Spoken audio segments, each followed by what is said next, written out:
আগের ইলেকশনের সময় নাকি অনেক উৎসব হইতো, রেজাল্টের জন্য সবাই অপেক্ষা করতো, পিঠা পায়েস তৈরি করতো।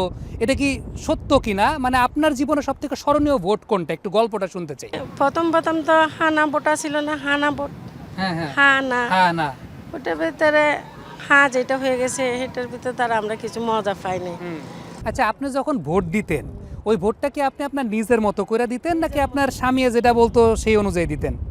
স্বামী যেটা বলতো সেটা। স্বামী যেটা বলতো সেটা দিতেন। যেরকম সচেতন রাজনীতিবিদের কথা আমরা বলি, আমাদের কি আসলে 50% বা 60% ভোটার আছেন যারা আসলে রাজনৈতিকভাবে সচেতন, নাকি ম্যাক্সিমামই আসলে ওই যে প্রার্থী না মার্কা দেখে ভোট দেন, কিংবা স্বামী যেরকম বলছে বাবা যেরকম বলছে সেই অনুযায়ী ভোট দেন? আপনার অবজারভেশনটা জানতে চাই।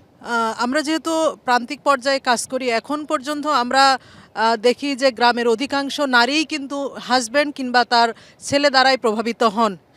তাদের ডিসিশন মেকিংয়ে এখন পর্যন্ত আমাদের নারীরা কিন্তু সমানভাবে অংশগ্রহণ করছে না।